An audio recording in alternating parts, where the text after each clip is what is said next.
There's been a lot of drama recently surrounding Anisa Jomha, iDubbbz girlfriend, and as part of the fallout of that, a well-known content creator that's been very critical of iDubbbz and Anisa, known as Bowblax, found himself in the crosshairs of one of Anisa's friends, and it's just really funny. It's just funny to talk about, go over. So let's do that. I know Bowblax did a stream about this on his second channel, so it's a members-only stream, and it's like 2 hours long, so I guess you could go pay to watch that, but we're gonna give you the cliff notes quick. What I could find here and piece together in like, I don't know, like 10 minutes. So this is Anisa's friend's Twitter account that's like arguing with everybody on Twitter right now. I looked into her. Basically, she's a Twitch streamer, an OF creator, and the most interesting thing I could find about her is that she doesn't seem to be able to drive very well. Why would she post this? She clearly hit someone or something. Okay, there was clearly a victim of her in this scenario, and she posted this online like, oh, it's such a sad day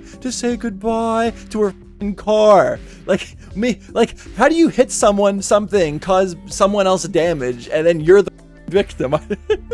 What the hell? So my interpretation is an average day for this person is she drives around running people over in, I don't know, probably LA or Texas, and then she goes home and gets on a Twitch stream right after getting off Twitter arguing with Bowblax. That's very productive lifestyle. I'm not really sure of the timeline here, but my introduction to this was this repost from Bowblax where somebody was cataloging this person talking smack on Bowblax, threatening Bowblax. I'm pretty sure somewhere in there she said she was gonna hit him with her car, you know, stuff like that. I think the quality is a lot less important to go over than the quantity of how much she was spurging out. Like if a crazy person is running down the road screaming and they just do it once, you don't think much of it. But when they go all the way up the block, like just making noises and shit, like that's the thing that makes you look. That's the important part. Not the demons they're talking to, but how they're talking to the demons. Honestly though, from that point, it was pretty much a stalemate between her and Bowblax and his friends. At one point, people started going into her OF and posting the content from her OF publicly to like make fun of her.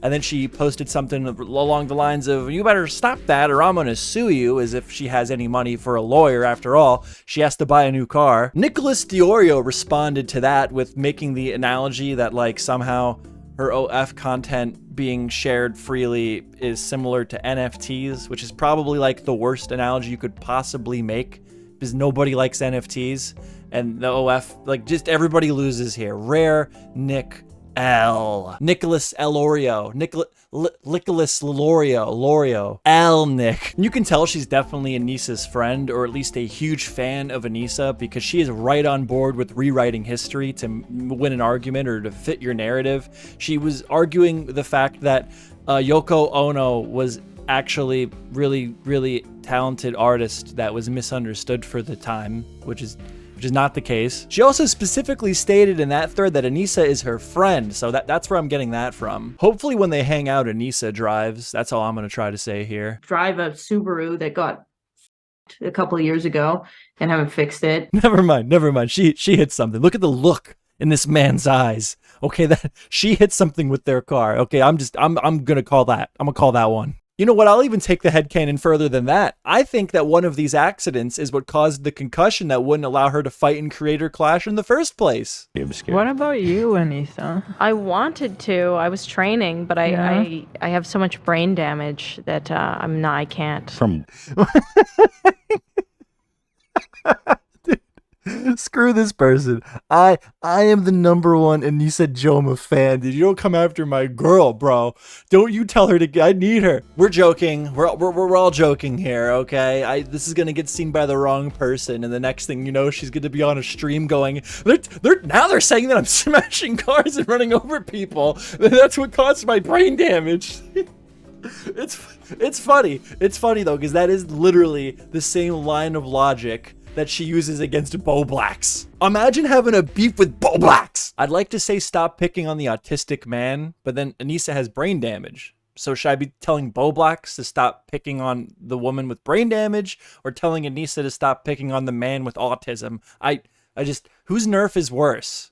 Whose nerf is worse? I'm dyslexic. Am I punching up or down? I need like a zoomer to come in here and tell me like what outranks what. Like dyslexia, autism, brain damage, shoot. Like, explain it to me with rock and paper scissors logic. Like, Bowblax is pretty much normal. Like, to be fair, it's just kind of a meme online that he is autistic. But Anisa, on the other hand, she's not just brain damaged. She suffers from brain damage so severe that they will not let her in a boxing ring. That her doctor pleaded with her to not get into a boxing ring. Do you want to fight? I did. What happened? I got hit in the head really hard in sparring. I got a concussion. Oh, What? damn. And then I was like, oh no. We went to the neurologist, and he basically had to beg me to stop because he was like, look, like, your head is not good.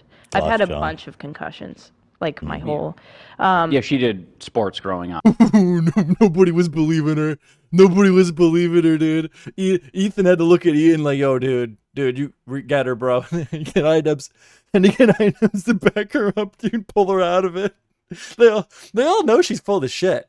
This must be like really common to people around her. Like the looks on their faces when she started going off, dude. My God. At some point after this, though, Anisa did eventually apologize for what I'm going to refer to as the schizo posting. You know, even she on some level was reflecting and realizing this wasn't a good look for her, even though she wouldn't directly say that. That's at least my interpretation of these events. And this speaks a lot to the alleged company that Anisa keeps, because then you have Space Ghost coming back into the fold with, "Never apologize, dude."